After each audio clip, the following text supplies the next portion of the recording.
Freedom-based business, a freedom-first business, is a business that can operate at any time from anywhere in the world without you having to sacrifice your time, your values, your health, or your sanity to actually have that. Yeah. So it's a business that can generate sales and grow at any time. So while you travel, while you sleep, or even while you binge watch reality TV with an amaretto sour in hand like me. Welcome to the Chillpreneur Podcast.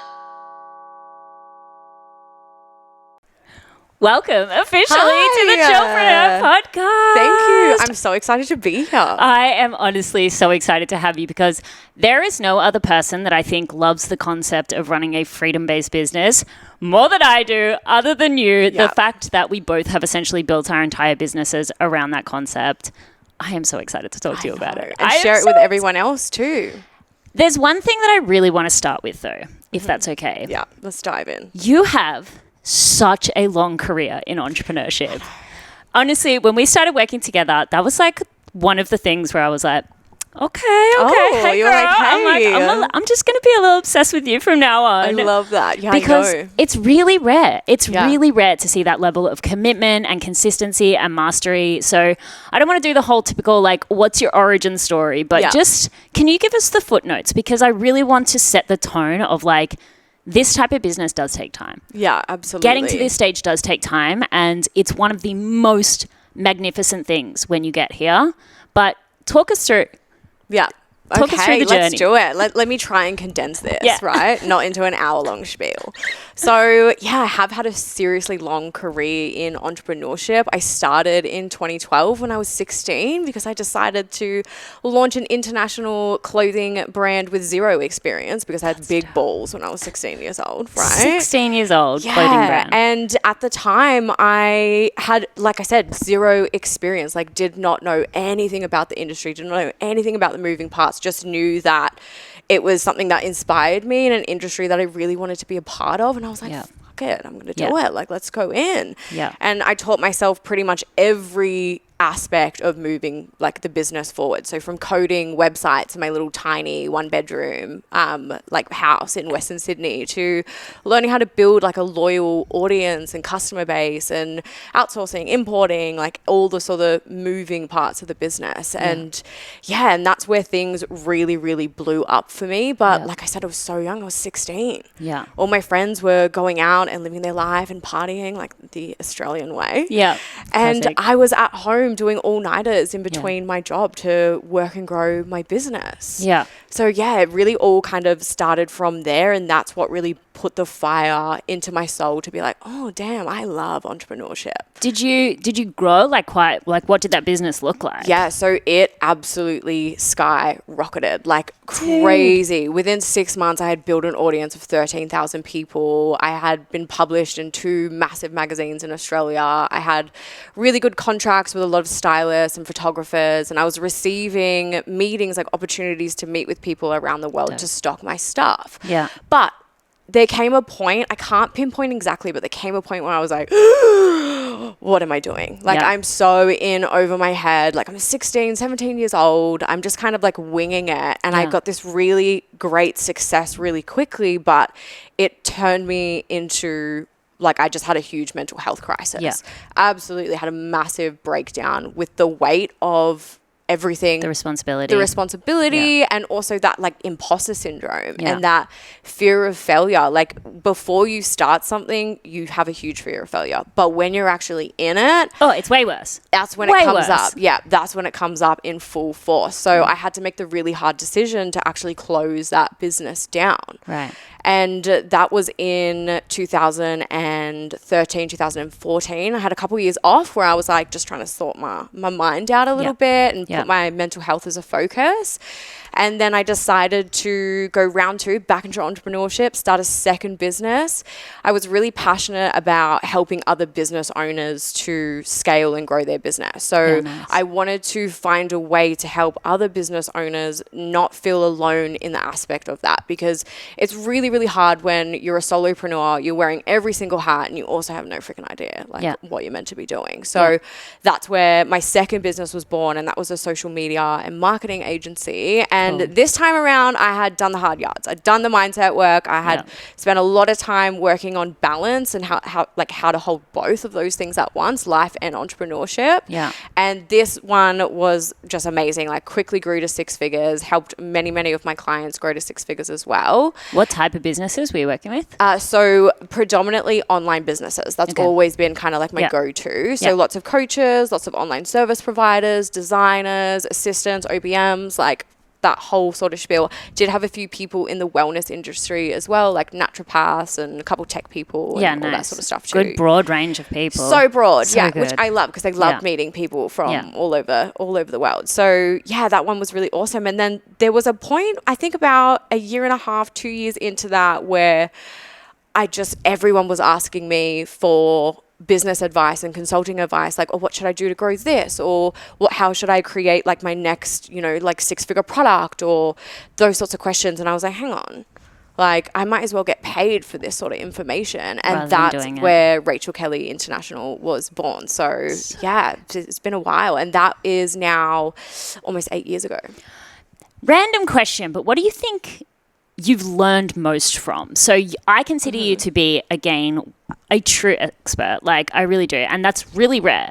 And I know that so much of that has just come from your lengthy experience. But, so many people are desperate to become masters of their craft. Yeah. Or I feel like they should be desperate. Maybe some people are desperate to make money. But either way, I'm going to pretend in my mind. Let's not go there. I'm going to pretend that everyone in entrepreneurship wants to become a master. Yeah. And so I love asking people, like, where did you learn what you know about entrepreneurship, about the things that you now teach? What have been your biggest teachers along the way? Are you more of a traditional education kind of course study books that? Absolutely not. No way. Experience and failure. Yeah. Honestly, that is where I've learned the most. Through all my successes that I've had in my career, it's always been my biggest failures that have been the biggest teaching moments for me. So absolutely that. I do love working with mentors, and I've worked with many mentors around the world that are experts in their field. So from like copywriting, sales psychology, like my whole thing is like breaking down a business and seeing all of the moving parts, and then working with people that are absolute experts in each individual field, rather than someone who's just an expert in everything. Yeah. And then taking little bits from things. Exactly. Because I was going to say, you're excellent at asking questions. That's one thing that I noticed about you. And that's why I wanted to ask that question, because I think that'd be a really good lesson for the listeners, that it doesn't always have to be this traditional methodology of like, let me read all the books, let me do all the courses. Yeah. Experience-based learning is really powerful, but how to get the most out of those experiences, it sounds like you just really, really, really pay attention and are good at analyzing what kind of got other people to their success. Yeah, absolutely. I think that there's definitely a whole lot of strategy involved in it. I do love to ask questions.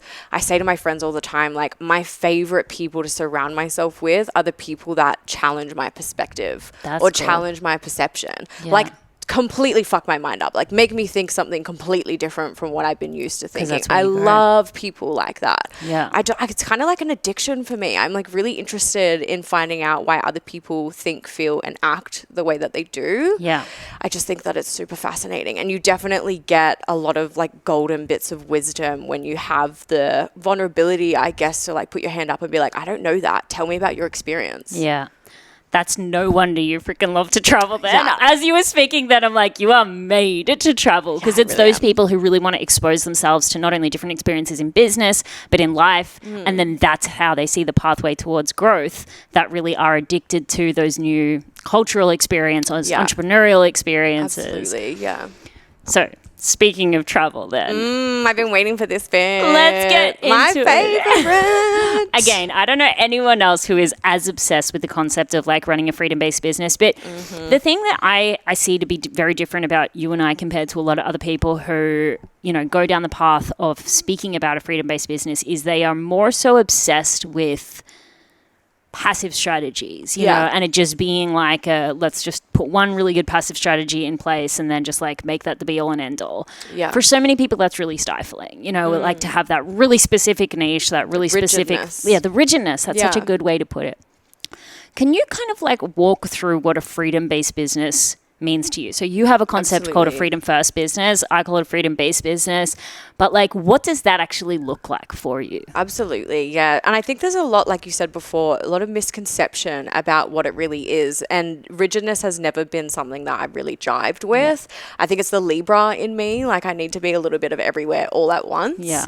But a freedom-based business, a freedom-first business, is a business that can operate at any time from anywhere in the world without you having to sacrifice your time, your values, your health, or your sanity to actually have that. Yeah. So it's a business that can generate sales and grow at any time. So while you travel, while you sleep, or even while you binge watch reality TV with an amaretto sour in hand, like me. I love amaretto sour. Same. It's like literally my go-to drink. So what does the breakdown of a business look like? Because I think, like, I'm going to play devil's advocate, even though I'm totally on your team for a second. But I think that, actually, let me tell you a story. Someone told me a story the other day of someone who had been out in the world proclaiming to have this, like, amazing freedom-based business. And their VA kind of, like, spilled the tea on them. Like, yeah, they were traveling all the time, but really, like, 10 hours a day, they were, like, laptop in. Yeah. So that's, like, I think a lot of people think, sure, freedom-based business is, like, I can go travel and my business can come with me. Yeah. But really, that's not what it is. It's not what it is. Yeah. Like, when you say, have that time freedom, I'm sure you mean to actually, if you go travel to go explore these incredible places, what do the mechanics of that look like for your business? Absolutely, yeah. So you're so right. Like, there are so many people that sort of like self-proclaimed like freedom gurus, but they are attached to their business. Yeah. So a freedom-based business has many different moving elements and moving parts to it. A huge part of it is obviously your visibility. Yeah. So like you like to say, taking up your online real estate, building an audience, getting in front of as many eyes as possible and really building that brand awareness. That is huge. And that's where having a really great content strategy comes into it as well. Yeah. But in more of the mechanics side of things, it's having scalable offers. Yeah. So having an offer that's not sort of limited to a time, like an intake, or how many people you could have, or when it could be purchased or enrolled into. So something that can have enrollments or sales made every single hour of the day, which is where passive products come into it. Yeah. So online classes, online courses, masterclasses, workshops, like anything like that can kind of run on autopilot all the time, that doesn't involve you trading your time for it.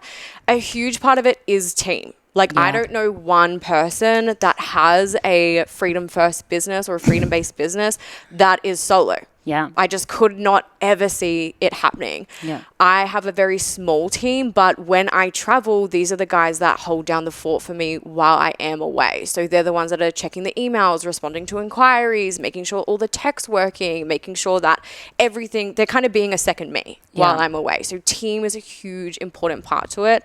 And that's where delegation comes into it as well. I feel like as a business owner, there's a lot of us that struggle with like holding all of the things and not letting go of anything and being like, oh, well, I can't let someone else do it because they won't do it the way that I like it. Yeah. But you need to learn to like release the need to wear all of the hats. It's kind of like that saying, like, you can do anything, but you can't do everything. Yes. Yeah. On that, okay, because then again, my like wanting to dig into this philosophy a little bit further, then do you think a freedom-based business is something that is achievable for anyone at any stage of business? Like, if someone is a newer entrepreneur, we're talking about like the accumulation of brand awareness. We're talking about products that are developed over time and then building a team. Like, how does someone in their first year of business, what should they focus on to then really get to that freedom phase faster, I guess? Yeah, that's actually a really great question. So do I think that a freedom first business or freedom based business is for everyone? No, because you need to have a strong drive and a strong value for the need for freedom. Yeah. I don't think that any two people have the same definition of success. Some people like me want to drink cocktails and be paid and peaceful, right? Yeah. And then other people... Paid and peaceful, baby. Talk me through it. What does that mean? Paid and peaceful. Just so doing your thing, getting paid, doing your own thing, no drama in your life, like no drama within work, everything just kind of seamlessly happening for you. Yeah, paid and peaceful, babes. And there's an amaretto sour again in your hand, Really I love painting it. a picture. They're like, I oh my really gosh, she's love an alcoholic. So do I think it's for everyone? No, I think you have to have that value in place. Do I think it's achievable for anyone that does have that value? Absolutely. Yeah. Absolutely. I think anyone can have it. It does take time to understand all the different aspects of it and get everything like up and running. I don't think that it could happen within a couple of months or anything like that. I think like you would have to be hardcore dedicated, and the earliest amount of time you could do it in would be like 12 months in all honesty. Yeah, that's a really good. I mean, and it's really good for you to like quantify that a little bit as well, because I really do think that there's a lot of rhetoric out there of people kind of pushing these high income Cringe. So cringe. What do you? I want to know your thoughts on that. Oh, you want to spill the tea? I really do, because I feel like Erin's like, let it rip, people. But I do. I let it rip a lot, because I feel like this is my perspective, and maybe we can just riff on it. But like, it's possible to make income fast for a very small amount of people. Absolutely. You know, there is the extremists on either side, the people who don't want to do anything, and the people that will do anything for money. Yeah. 95% of the people sit in the middle of that. And so my perspective is like, absolutely not trying to discredit the people that they've done, that have all done peace it. and love. But truth. Marketing to the people who probably don't have the gumption or the I don't want to say work ethic, but the ability to put their entire life on pause to focus on just selling 55 different things. Absolutely. To make any... Let's be real. Yeah. We see it all the time, especially in our coaching industry. And this actually links back to my own like personal story of evolution and where Freedom First came from for me. But it's like we kind of, I don't know when it happened, but it happened out of nowhere, where people thought in order to be successful, I need to constantly be reinventing the wheel. Yeah. I need to be showing up 24/7. I need to have a new hot offer every single month. And I think we've had this conversation before. How can you continuously be producing high level value, new strategy every week? You can't. In a completely different offer that's You meant to can't. have this profound impact on people. So yes, there's a lot of people in the industry that are, I think, like profits before people.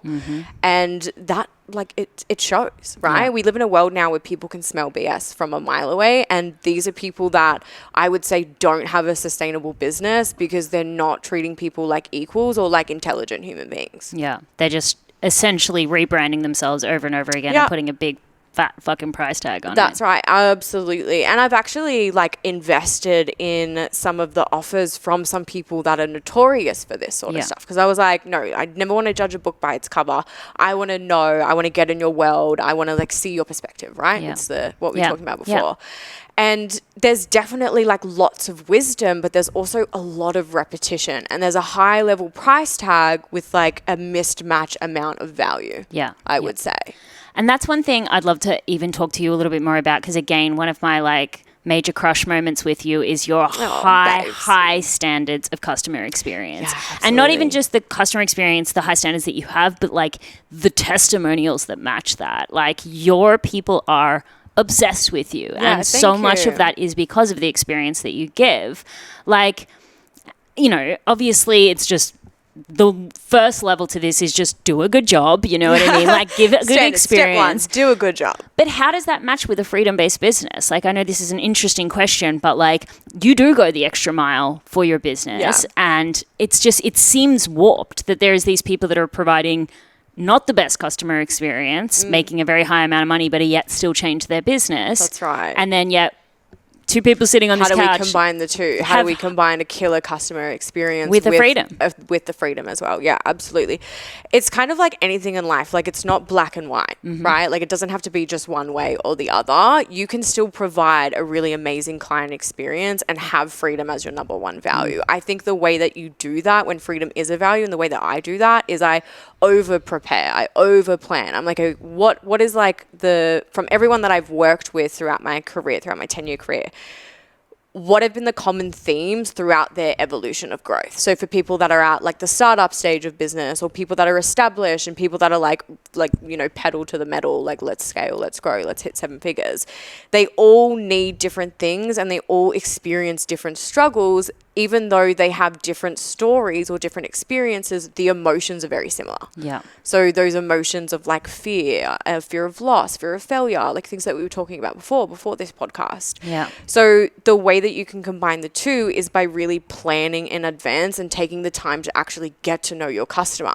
And this goes in common with the online education industry. I can't remember the exact statistic, but there is a really high amount of people that buy courses, programs, offers, and don't actually ever touch them. It's 15% completion rate. Thank you. Stats gal over here. Yeah. Oh my God, 15%. Like that makes me want to have a meltdown as Yeah. someone that's in the industry. It makes me want to cry because that's what we're talking about before. If you're just building all of these offers and not caring about the people that are taking those offers, how are you like ensuring that they're completing, that they're getting those sorts of results? So I think that a huge thing for me and the way that I coach and the way that I work with people is I really take the time to get to know each of my clients on an individual, like cellular, like soul level to understand, okay, like where are the possible limitations for you going to be?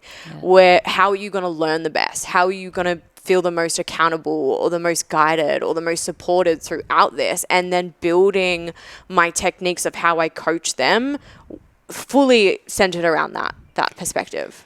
It's so interesting because one of my clients just asked me, like, how do you give such an incredible, like, personalized experience, even in a group program to your clients and stuff like that? And I'm hearing you just in a very eloquent way say the same answer that I want to say, which it's just fucking care. Like it really is like genuinely care about the people that have invested money, time, their goals, their dreams, their hopes with you. Like it's not to put the pressure and be like, you have to solve everything and be their savior. That's definitely not what coaching is. But at the end of the day, like they have really put their belief in themselves, a little shred of that in your hands. Absolutely. And so taking that seriously and caring about the retention, the consistency, when they fall off track, when they may have a bad day, like rather than just being like, okay, you're on the other side of the paywall now, like here's the thing, good luck. Do X, Y, and Z and I'll see you soon sort of vibes. Yeah, no, absolutely. And there's a lot of people in the coaching industry that do coach like that. And I think that's why we vibe so much is because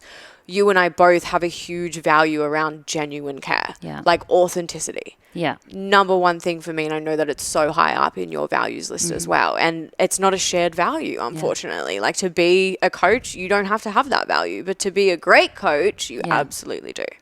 What do you think, like the future? I mean, everyone's got a different perspective on this, but like being in the industry so long, I value like your perspective on what might be coming. Yeah. So in this coaching space, like where do you think this industry is going based on because it feels like it's in a transitional period right now. You know what I mean? Some of the things aren't working anymore. We've gone through massive like periods of like bullying, agitation style marketing and absolutely. It's kind of like coming to an apex of that.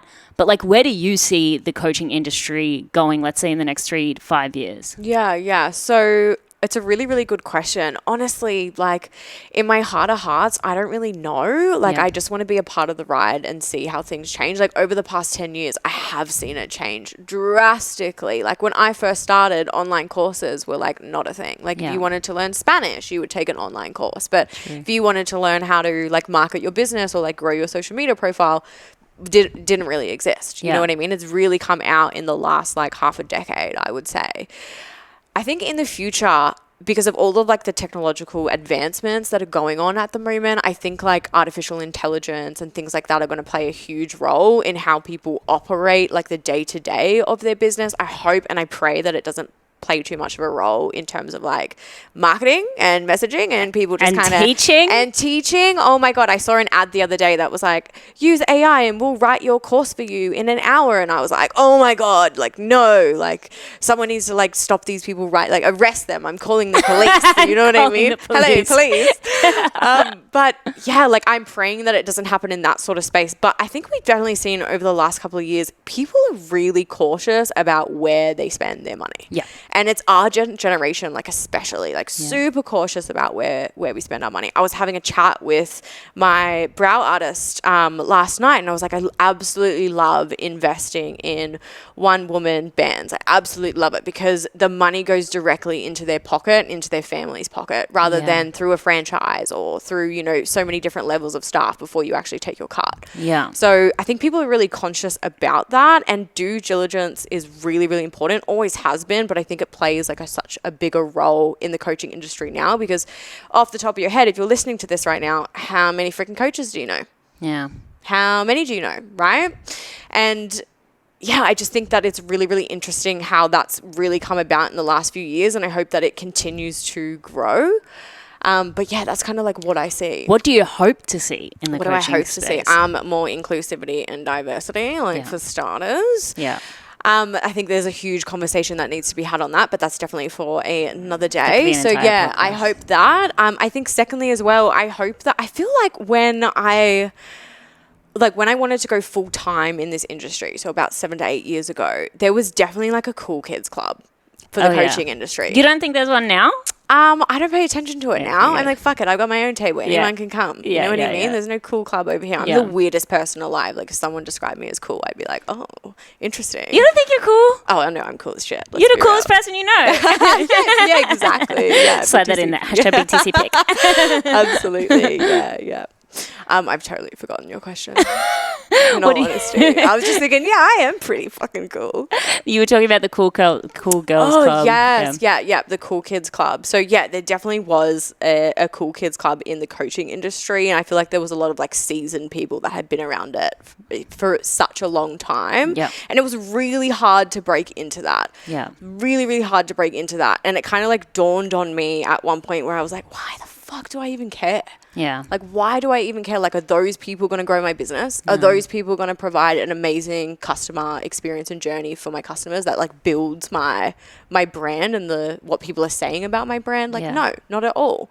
So I hope that a lot more people, like, there's a lot more space in the industry for anyone to come through and succeed. I think that like there's more than enough room at the top for everyone to get a piece of the pie. There's literally like billions and billions of people. Yeah. On this and they say planet. that the online education industry anyway is going to be like a $3 trillion industry or something like that. Yeah, absolutely. So in the next decade, right now it's a $300 billion industry. Yeah, now. But they say that by 2030, which is only 7 years away, it's meant to be $700 billion industry. I actually personally think those are very conservative. So numbers. do I. I heard in the trillions, but I think that also included in universities and stuff like that. Oh, okay, yeah. I really like this sort of philosophy that you have, and like now it feels like it's edging on that a bit around the whole it pays to be you. And like I'm just obsessed with the fact that like, yeah, okay, whatever's going on in the industry, because I myself have absolutely like let it beat me down at stages. I think I'm overly empathetic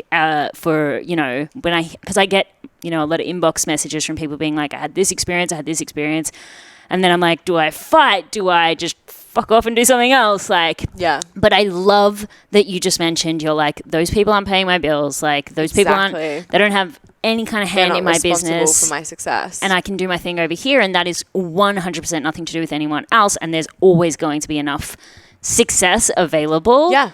But then how does that interplay with the concept of like it pays to be you? Because that's something that you speak about, and I think that's really interlinked with like just being yourself, doing your own thing. Talk to us about what the it pays to be you philosophy is. Absolutely. So going back to what I said earlier where I was like, people can smell BS from a mile away. Yeah. So there's a saying and it goes like, you can make a fortune by being yourself, but you can lose a fortune by trying to be someone else. Yeah. And what that means is that if you're not being authentic, if you're pretending to be someone else, or you're pretending like you really care, and then like you said, you get past the paywall and then it's like ghost mode, that like people can see straight through that. They can see straight through that. But if you have the confidence and like the ability to be vulnerable in an aspect where you will show up as exactly who you are, then you're actually allowing people to know you, like you, and trust you. And those are 3 key ingredients to success, right? Making sales. So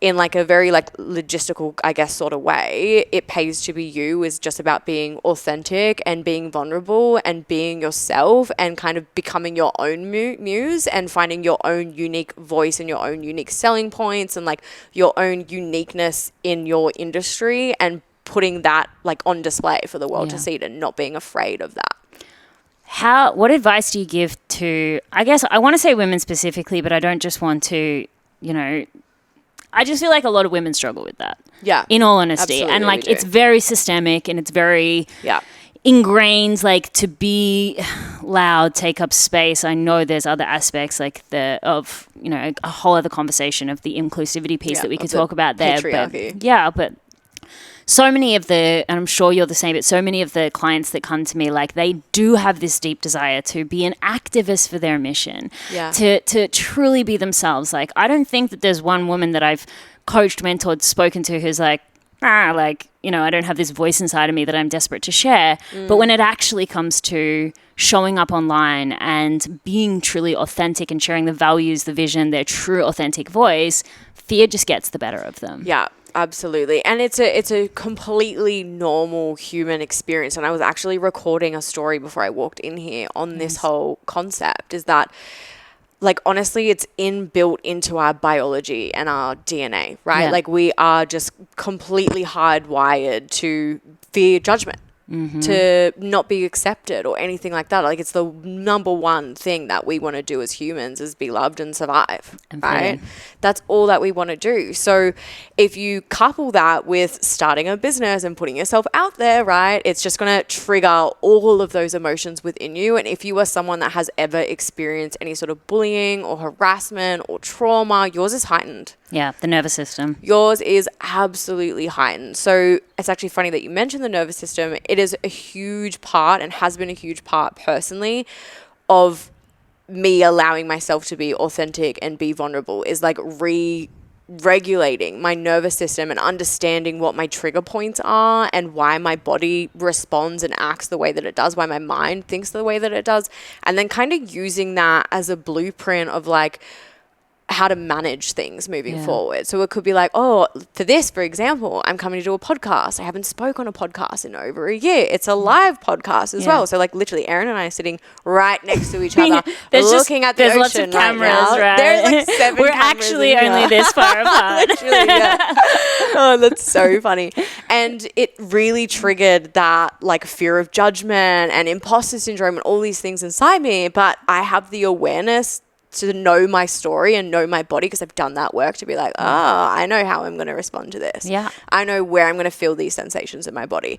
I know what the next step of what I'm going to do like as like a default mechanism with this coming up. So I was able to use that information to my advantage and do things that would quiet my nervous system back down or regulate my nervous system again. Because then I guess for other people maybe listening who aren't as tapped into their own behavior and triggers and things like that, then maybe the excuses come up because when your nervous system's out of whack or it just, what is it? Fight, fawn, freeze. Yeah. And I think people think that that's more physically obvious than it actually is. Like you're not going to go and then not do anything. Right, absolutely. It's going to be fed to you in terms of like, oh, no, actually, maybe you don't have time or you're too tired or now's not the right time. Maybe do it in the future, reschedule. It's not going to be that bad, like all of that kind of stuff. And really, really interesting. There's a huge like scientific like part to that. So that freeze, fawn, fight response is actually triggered by your amygdala, which is this tiny little thing that sits at the front of your brain.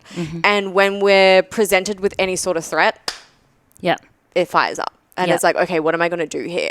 And then if you're someone that like has that inner voice that speaks to you and like guides you and tells you what you want to do, that can actually trigger your ego to be like, hey, like we don't actually have the time for this. We don't have the time to create that content, so don't worry about it. Or we don't have like we're not ready to go to that in-person event, or we're not ready for that post yet. And that's actually your ego trying to keep you safe because your amygdala has been triggered. And, you're in that like fight, flight, freeze, fawn sort of state right then and there. So I think the first, like very basic first level of it is acceptance and acknowledgement. like being able to like actually listen to that voice rather than just being on autopilot and letting it, you know, guide the way for you, right? I always say it's like being in a car that's driving the car for you and you're in the back seat. Yeah. All you want to do is jump back in the front. But the easiest way to do that is to wake up and go, oh shit, I'm in a car, I'm not driving. Yeah. Right? The awareness piece. The awareness, yeah. Because if you can acknowledge something, then you can start challenging it. You can start challenging that voice to be like, why? Yeah. Why do I feel that way? Where is that part of me coming from? Where in my life have I ever felt these sorts of emotions before? Yeah. Because most of the time, it's not really our current reality that's scaring us. It's the lens of the past that's actually scaring us. It's like, oh my God, history is going to repeat itself. Like, let me keep myself safe here. Yeah. That's so freaking powerful. And I really do think that the self-awareness piece, the emotional intelligence is so big. And like, that's why in entrepreneurship, I mean, there's this whole other debate, which I'm sure you've got a lot of perspectives on as well, as to whether entrepreneurship is more mindset, is it more strategy? Like, you know, there's so many. Ain't that a topic? It's such a topic, and you hear people wanting to throw out the Tony Robbins, it's 80% mindset and 20% strategy. Unleash the power within. And sure, but like that is such a black and white statement, and it's so different for everyone. Some people might have a certain level of confidence that, you know, it is going to be just the strategy that is going to be the thing for them. Or some people have a really good organizational systems, but their mind and their nervous system is just what needs a lot of work. How do you kind of guide with your clients, or like even assess where they're, because you do both, like you talk a lot about mindset, you talk a lot about strategy. Like, how do you make that assessment, like, of what a client really needs? And more so what I'm asking is, how can someone make that assessment within themselves? About, should I hire a mindset coach? Should I hire a business coach? Like, where should I be investing my time based on how do I analyze what I really need? Yeah. So I think there's like a misconception with coaching where it's like, I'm going to hire this mentor and they're going to transform my life. Every session I attend, every time I talk to them, it's going to, you know, be transformative. But the biggest transformation actually comes outside of the coaching container when you're implementing, when you're working on everything by yourself, because you're in a completely safe space. It's just you. There's no one else to hold you accountable or like anything else going on. That's where you grow, right? Like, yes, absolutely. There's so much transformation that happens within coaching containers, but it's also outside of them where you really do like the deep work. So I think that there's a huge part to be played with blending the two, very much blending your mindset and blending the strategy stuff together. I'm a big believer we can only ever go as far as our minds will let us, and you can't bypass it. But mindset is a continuous thing. It's not something that you can just do a little bit of work on for a couple of months. And then you're saved. You're saved, you're healed, you're ready to go. Like, you'll never be fearful again. Like, absolutely not. And I think there's something that needs to be said about having a negative mindset or a fixed mindset and having a specific mindset from trauma. Yeah. They are two completely different things, right? Because one is like very much deeply ingrained in every part of your entire being, or like on a cellular level. And one is like learned experiences and environment. Yeah. Right, like plays a huge role in it. It's like, this is what I've been through, so this is what makes me feel X, Y, and Z. And like, this is my perspective. This is my perspective. This is what I'm used to. This is what is familiar to me, right? And I think it goes back to that conversation we were just having, where it's the awareness. Like, and it's so important, especially if you want to be an entrepreneur, because like we said, you can only go as far as your mind will let you. So having the balls to be like, I'm not going to live in default mode. I'm not going to live on autopilot. I'm actually going to take the time to take stock of what my beliefs are, what my limitations are. What do I think about money? What do I think about receiving? What do I think about giving? What do I think about showing up, being vulnerable, growing, like every moving area of your life, and taking stock to actually like write down and sit with the beliefs you hold, and then working back from there to be like, oh shit, like where did this one come from? Was it a learned behavior? Was it a experience, or was it something that was taught to me or I learned from a mentor, right? Because that's really where our three beliefs are formed from. They said that like in the family home or your childhood home, experiences throughout your life, or from experts. And honestly, to like put it very black and whitely, if it's coming from an expert or if it's coming from your personal experience, then in that sort of case, then I would definitely take stock of it. If it's coming from your family home, unless your parents are like exactly who you want to be, they have the exact life that you want to live, and they're like, if you want to run a business, they're running businesses, in one ear and out the other. Yeah. Absolutely. Yeah. So I think it's about taking like stock take of how you think and how you feel and where those beliefs have come from, and having the balls to be like, no, that doesn't actually sit with me. That doesn't feel aligned for me anymore. That's not what I want. How do I now change this? It's so funny because I asked you that question before, but now I feel like I want to answer it myself of like, what do you want to see more in the coaching space? And just as you're talking now, I'm so freaking inspired because I feel like that's really business coaching more specifically, but I'm sure it seeps into other areas of coaching and mentoring, specifically the health space. That's a huge industry as well that doesn't have as much personalization as it should. But really driving home the personalization piece of entrepreneurship. Like the fact that there are, I don't even want to talk about like what other people are doing, but like entrepreneurship, specifically solopreneurship. I know we talked about team, but most of us start out by ourselves. Yeah. Starting these businesses where not only are we the business, essentially ourselves, we're the brand, we're the face, we're the marketing, we're the wearing all the hats and all of these things. How can it be that there is like a blueprint, a drag and drop template, a formula, whatever. Like, my 3-step method. Yeah, to the proprietary concept and all of these things. And sure, those things help as educational tools when they're sought out because, again, the entrepreneur was self-aware enough to be like, I don't have skills in scaling, so let me go find like a 3-step scaling method. Maybe that simplifies the learning process. But like, as you're just talking now, I'm so inspired to just push the narrative more that entrepreneurship is so fucking personal. Yeah. Like, in order for the people who are giving up too early because they're burnt out or never achieving success because they just can't figure it out and then are constantly looking for that next proprietary, drag and drop thing. Really, at the end of the day, the emotional awareness is just, I think, the biggest thing, connecting with yourself. Yeah, absolutely. It's a huge part of it. I mean, the good news is that if you're listening to this right now and you're like, okay, I really want to grow my business, it's going to be one of two issues. It's either a mindset issue or a strategy issue, right? Yeah. And like, that's awesome because there's literally only like two choices. Yes, they're very broad spectrums. We could go really far deep into each of them. But like in a broad terms, it's going to be one of those two things. Yeah. I always think that you need to start with the mindset work first. Otherwise, your mind will never let you dive deep into the strategy or back it enough or give yourself the proper chance to actually execute and implement the way that you need to because you've got those limitations on yourself. Yeah. So I think mindset work is like where absolutely every single person needs to start. But I'm a big believer that we can have everything. Yeah. Like, let's do the mindset work and the strategy at the exact same time, right?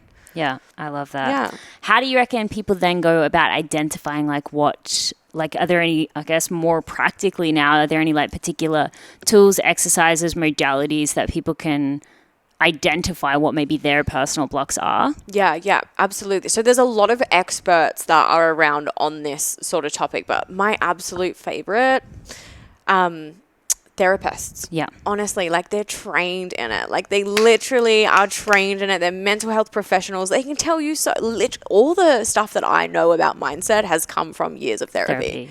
Years of therapy. Guys, these are the goats. Yeah. These are the goats of mind, right? So therapy is a huge game changer and a really great space for learning. Yeah. Every therapist I've had have always been like, hey, like break it down for me. Everything that's happening. I don't want you to just tell me like what to do. I want you to tell me exactly what's going on in my body. Yeah. How this impacts humans, not just me, but humans on a level. Like I want to understand the psychology behind it all. Yeah. You know what I mean? So like that's definitely a really great place to start. But the beautiful thing about being in 2023 is that we're in a digital world. Right. And you have access to so many amazing resources with your phone. Yeah. So definitely just making the time to be able to start small and start in those like first few places, definitely like your current environment, your current thoughts, your belief patterns, like any of that, so your behaviors as well. That's where I would really start. And then I would just dive into anything that is showing up the most for me. I'm like, what is my biggest struggle right now? Yeah, I love that. And honestly, I can attest to that. I have just recently started therapy, and I think in a month, 2 months, I've actually learnt more about myself because I do have like a basis of personal development work. Yeah, you got the foundation. Got the foundation, got the self-awareness, got the understanding. But damn, they just They look at you mind-blowing. and they're like, this is your problem. Yeah, literally. I mean, a good therapist anyway, I know, like, I don't want to speak to everyone's therapy experiences, but like, I went to somatic therapy, so it's very much like, you know, I'm explaining something and going like this, and she's like, well, that represents this, and it was very, I have a tendency to shit talk people, you know, especially when I'm in an environment of vulnerability like that, that's focused on me. So finding the right therapist that was able to be like, that's not the truth, or, you know. Exactly. There's so many different forms of therapy. I've actually, fun fact, I actually have been going to therapy for years, like ever since I was 18. When I was 18, I went for 5 years straight every single week, and that was talk therapy. Yeah. And that was a huge game changer for me. But as I've gotten older, I've noticed that I've done a lot of work around my mind, and I'm in a space now where I know how to manage it. Yeah. But the body holds the score. Yeah. So now I'm in a space of like really understanding my biological, like physiological responses to things. Yeah. And I'm not actually sure like what specific type of therapist she is, but she's like a body therapist. So we actually go in and we don't talk. We say hello and it's all movements and breath and stuff like that. And it's been really, really interesting. And that goes back to that nervous system work. Like that is my biggest focus right now. And I was having this thought the other day, random shower thoughts, how our minds really are such an important part in entrepreneurship. And I feel like if you want to hack entrepreneurship, if you want to like hack the system, right? Do your nervous system work. The algorithm. Hack the algorithm, baby. Hack your algorithm. Hack your own algorithm. Yeah, exactly. Hack your own algorithm. Do the nervous system work. Like spend time on understanding your body and understanding your mind and understanding your nervous system, because that is a huge game changer. And it's been something that I want to really dedicate a lot of my work to going forward, because I think they're intrinsically linked. Yeah. When you feel safe, you will take action. Exactly. Yeah. And I really want to like share more of that story with people, because there's so many people that are like, what am I doing? Why am I not doing it? Yeah. I know what I need to do. I know what I need to do, but why am I not executing? Why am I not implementing? And it all comes back to your nervous system. Yeah. That's freaking powerful. Yeah. Okay, I want to ask one final question as we wrap up, but it has nothing to do with the beautiful sermon that you just delivered. So literally, we're going to just catch me on Sunday. When they say switch gears for 1 second, because I want to know what's coming up for you, because you, along with helping people to feel safe, you're also venturing down a whole nother path that is truly, truly going to help on the freedom-based side of things, which, as you described before, is scalable offers. Yes, absolutely. Talk a little bit about that. Where's this new exploration? What's coming up? Like, I don't know, is this little secrets? Like, I'm going to drop the bomb. Do it. I'm going to let everyone know right now. Let's do it. Why the fuck not? So, absolutely. Like, over the past few years of my career, a lot of my work has been dedicated to helping business owners build a freedom first business. And a huge part of that, and what my specialty, my delicacy, I guess you would say, the connoisseur of online courses. So I have pretty much taken my entire 11-year career, my 11 years of experience, trials, tribulations, successes, failures, everything, and every mentor I've personally worked with as well, and condensed all of the need to know information in a really amazing and juicy online course that you can literally binge in the comfort of your own home at any time. I'm not going to drop the name, or maybe I should drop the name. Should I do it? Erin's like, fucking do it. Course Creator Academy. I love it. Guys, CCA. That's going to be coming out in late June. And I'm so excited for that to be out there, because I want everyone to have a piece of a freedom first business. I want everyone to, if that's what you want, if you are listening to this or you've been watching Erin's page or my own page and you're like, damn, give me a piece of that. Like, I want a freedom first business as well. This is who I built this course for. I built it specifically for you, so that it's accessible as well. Like, it's anywhere in the world you can do it. It will apply to anyone as well, because the way that I built this course is that I've not built it for one specific type of person. It's really built for a huge range of people that move and react and respond in different ways. So it's kind of like choose your own adventure of entrepreneurship, but like build a really successful course. Yeah, I love that. I love that. And as we just said before, like, the online education space is about to absolutely boom. Yeah. And I really do think, like, online courses, the best online courses, as we said before, there is a lot of shit out there. I'm going to be honest. There's a lot of stuff. The best are like I need to learn this specific thing. And Exactly. you are teaching people how to build a successful online course, do an online course, and that's freaking incredible. And I'm so excited. And one of the things that really inspires me and makes me like really just super lit up about Course Creator Academy is that we're not just teaching you how to build an online course, we're also going to teach you how to build a loyal audience base of raving fans that are like, shut up and take my money. Like, let me get in your world. Let me get into your offers, into your programs, which is a huge part. And we're also teaching people how to launch it and sell it consistently as well with a freedom first method in mind. Yeah. It's so funny because we were having a conversation with one of the other podcast guests the other day about how so many people were talking about product-based businesses, but it happens with courses as well. I've seen it so much, how there's so much time and money invested in creating the product, creating the course, creating the physical product, whatever it is, and then entrepreneurs scratching their head being like, why is no one buying it? Shit, now how do I launch this and sell this thing? Yeah, I see it all the time. And a really big misconception about online courses is that I've got to build the course and then I'll build the audience and then I'll launch it. Like if you want to build an online course and the first thing you have done is not build your audience, then you're already setting yourself up for failure. That's my jam, baby. You know that. And you need Erin in your life. Hashtag influencer vibes. Hashtag influencer vibes. Exactly. Oh my gosh, I loved this conversation. Honestly, I feel like there are so many other avenues we could go down into, but obviously we have a time limit. Yeah, I know. and a light limit, to be honest. It's about to get dark here, but thank you so freaking much. Thank you. I deeply, deeply appreciate you sharing so much knowledge and wisdom with the audience.